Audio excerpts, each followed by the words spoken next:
Hey guys, welcome to iFood Smart Kitchen. ഇന്ന് ഞാൻ വന്നിട്ടുള്ളത് ഒരു ബ്രേക്ക്ഫാസ്റ്റ് റെസിപ്പിയുമായിട്ടാണ്. ഇതിൻ്റെ പേര് ഫഡ്ഡു. അപ്പോൾ ഇതിൻ്റെ കൂടെ കോമ്പിനേഷൻ ആയിട്ടുള്ള ഒരു ചട്നിയും ഉണ്ട്. അപ്പോൾ അതിൻ്റെയും റെസിപ്പി ഞാൻ ഇവിടെ ഷെയർ ചെയ്യുന്നുണ്ട്. അപ്പോൾ ഇതെങ്ങനെ ഉണ്ടാക്കുന്നത് നമുക്കൊന്ന് ആദ്യം നമുക്കൊരു ബൗളിലേക്ക് 1/2 കപ്പ് ഉഴുന്ന് പരിപ്പ്, പച്ചരി 2 cup, chana dal 2 table spoon, തിക്ക് അവൽ 1/4 കപ്പ് ഇതൊന്ന് വാഷ് ചെയ്ത് 4 to 5 hours ഒന്ന് സോക്ക് ചെയ്യാൻ വെക്കണം. 4 to 5 hours ആയതിനു ശേഷം ഇനി നമുക്കിതിനെ അരച്ചെടുക്കണം. അപ്പോൾ ഞാൻ മിക്സിയിൽ ഹാഫ് പോർഷൻ ഓഫ് റൈസ് ഇട്ട് കൊടുത്തിട്ടുണ്ട്. ഇതിലേക്ക് വെള്ളം ചേർത്ത് ഒരു നൈസായി തിക്കായി അരച്ചെടുക്കണം. നമുക്ക് നമ്മളുടെ ഇഡ്ലി ബാറ്റർ പോലെ ആയിട്ടുള്ള രൂപത്തിലായിട്ട്. അപ്പോൾ ഞാനിവിടെ സെക്കൻഡ് ട്രിപ്പിലേക്ക് 1/2 കപ്പ് ചോറ് എടുത്തിട്ടുണ്ട്. ഇനി ഇതിലേക്ക് ബാക്കിയുള്ള റൈസ് ചേർത്ത് നല്ല തിക്കായി നൈസായ രൂപത്തിലായിട്ട് അരച്ചെടുക്കണം. അപ്പോൾ എല്ലാം അരച്ച് കഴിഞ്ഞിട്ടുണ്ട്. ജസ്റ്റ് ഒന്ന് സ്പൂണിലോണൊന്ന് മിക്സ് ചെയ്ത് ഇതിനെ ക്ലോസ് ചെയ്ത് ലിഡ് ഇതിന് ഓവർനൈറ്റ് വെക്കണം. നെക്സ്റ്റ് മോർണിംഗ് നമ്മളുടെ ബാറ്റർ ഇവിടെ പൊങ്ങി വന്നിട്ടുണ്ട്. അപ്പോൾ കയ്യിൽ കൊണ്ടൊന്ന് മിക്സ് ചെയ്ത് ഇതിലേക്ക് ആവശ്യത്തിന് സോൾട്ട് ചേർത്തൊന്ന് മിക്സ് ചെയ്യണം. ഇവിടെ ചട്ടി ഇവിടെ ചൂടായിട്ടുണ്ട്. ഞാനിവിടെ എടുത്തിട്ടുള്ളത് ഉണ്ണിയപ്പത്തിൻ്റെ ചട്ടിയാണ്. അപ്പോൾ ഇതിലേക്ക് ആദ്യം കുറച്ച് ഓയിൽ ചേർത്ത് എല്ലായിടത്തും ഒന്ന് സ്പ്രെഡ് ചെയ്ത് കൊടുക്കണം. മീഡിയം ഫ്ലെയിമിൽ വെച്ചിട്ട് നമുക്ക് ബാറ്ററിന് ഓരോന്നായിട്ട് ഒഴിച്ചു കൊടുക്കണം.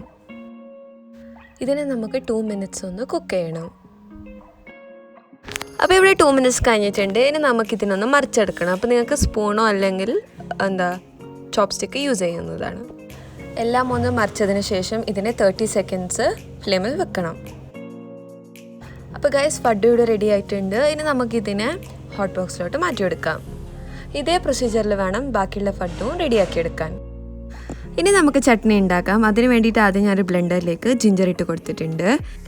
ഇനി ഇതിലേക്ക് ടാമറിൻ, കറി ലീവ്സ്, ഇനി ഇതിലേക്ക് പൊട്ടുകടല, പച്ചമുളക്, തേങ്ങ അരച്ചത്, ഇനി ഇതിലേക്ക് ആവശ്യത്തിന് ഉപ്പ്, ഇതിലേക്ക് കുറച്ച് വെള്ളം ചേർത്ത് ഇതിനൊന്ന് അരച്ചെടുക്കണം.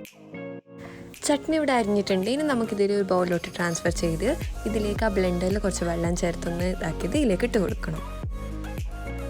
ഇനി നമുക്ക് കടുകൊന്ന് താളിച്ചെടുക്കണം. അതിന് വേണ്ടിയിട്ട് ഞാൻ ഇവിടെ ചൂടായ ചട്ടിയിലേക്ക് കുറച്ച് എണ്ണ ഒഴിച്ച് കൊടുത്തിട്ടുണ്ട്.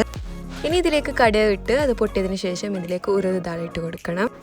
ഡ്രൈ ചില്ലി, ഇനി ഇതിലേക്ക് കറി ലീവ്സ്, ഇതൊന്ന് പൊട്ടിയതിന് ശേഷം നമുക്ക് ചട്നീൻ്റെ ഇട്ട് കൊടുക്കാം. നമ്മളുടെ ചട്നിയും പഡ്ഡും ഇവിടെ റെഡി ആയിട്ടുണ്ട്. അപ്പോൾ ഈ റെസിപ്പി എല്ലാവർക്കും ഇഷ്ടപ്പെട്ടെന്ന് ഞാൻ വിചാരിക്കുന്നു. നിങ്ങൾ എന്തായാലും വീട്ടിൽ ട്രൈ ചെയ്യണം. അതോടൊപ്പം മറക്കാതെ ലൈക്ക്, ഷെയർ, കമൻറ്റ് ചെയ്യണം. Thank you for watching guys.